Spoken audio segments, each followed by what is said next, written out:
No Olympic champion, no defending world champion, but a world-class lineup of 8 men. Raheem Ford, second in the national championships for Jamaica with a personal best. He might need another one to get in contention here. The biggest race of the young Jamaican's life. On the outside,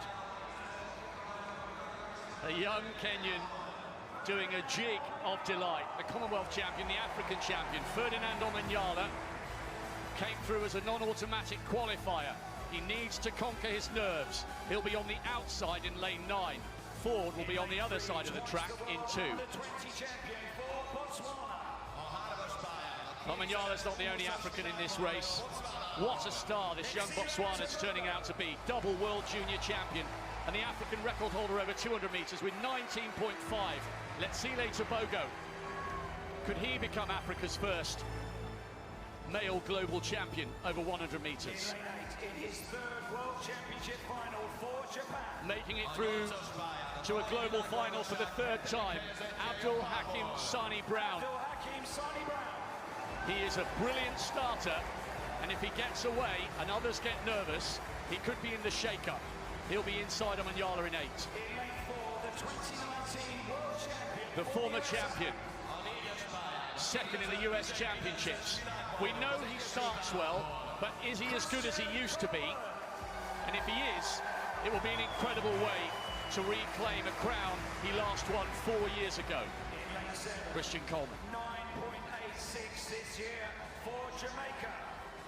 He just missed a medal last year, but Oblique Seville has been blistering here. 9.86 in the heats, 9.90 in the semi-finals. The second of the 2 Jamaicans. In lane 5, the fastest man in the world this year for Great Britain. No British runner has won a medal in this event since Darren Campbell's bronze in Paris 20 years ago. Jarnell Hughes isn't interested in bronze though. He wants to replicate Linford Christie's gold for Britain from 30 years ago in Stuttgart. The man whose national record he took in style. This guy could be the favourite. He is the rock star of our sport. He had COVID at the US Championships. He got the worst start of everyone, and he crawled into the team. These are the nights on which he loves to thrive. He's imposing his personality on the field. He's imposing his personality on our sport. But now, he has to back up the talk with action. Ford, Jamaica in 2. Tobogo, Botswana 3. Coleman, USA 4. Hughes, Great Britain 5. Lyles, USA 6. Seville, Jamaica 7. Sani Brown, Japan in 8. Omanyala, Kenya in 9. One will be the world champion. Occasionally in life, there comes a moment in sport so utterly captivating and uncertain, it stops the world in its tracks. This is one such moment. This, without doubt, is one of the most open races we've ever had for this coveted title. 8 athletes are about to pour heart and soul into a 10-second bid for global glory. This is the men's 100-metre World Championship final.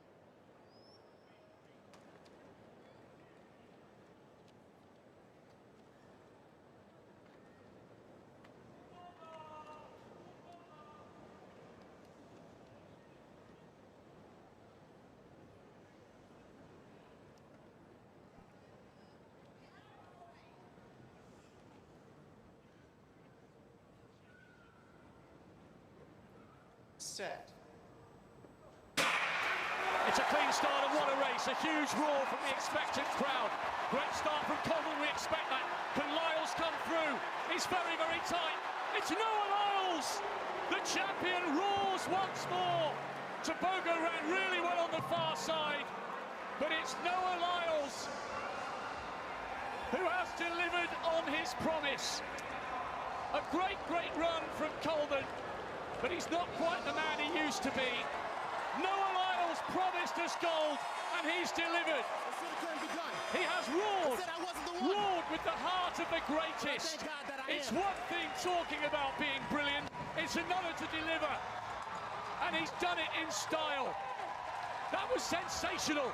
He's fast becoming one of our sport's all-time greats. Lyles, the 200-meter specialist, is the 100-meter champion here in Hungary.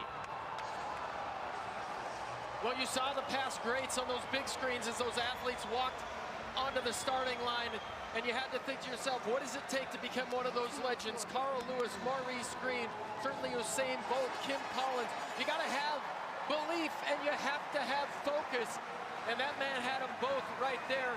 Not sure anybody in the field has as much belief as Noah Lyles. Amount of additional pressure. Curley fell at the semis. Jacobs fell at the semis. But Lyles has done what he said he would do and stormed to the gold.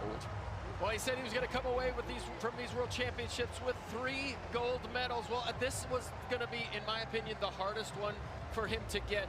Now he looks forward to the relay, and his specialty, of course, the 200 meters. He just needs to keep focus, and he could actually come away with those 3.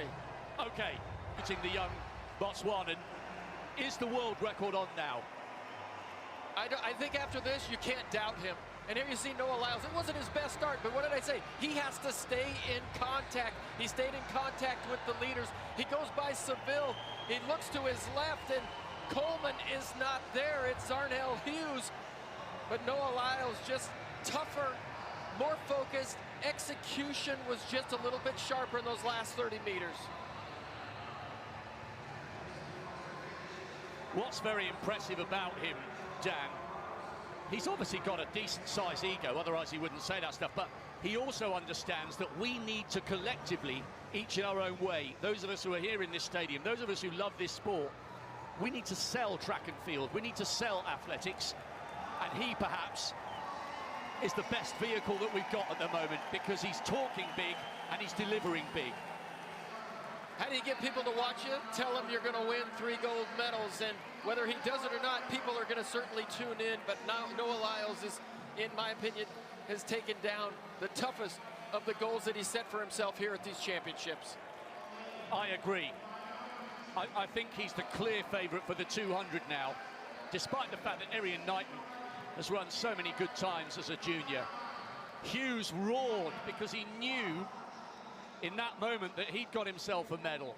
I told you, he did, and he delivered. Well, and what's interesting, Rob, is a lot of people would say, hey, you're the world champion in the 200 meters, you're the American record holder.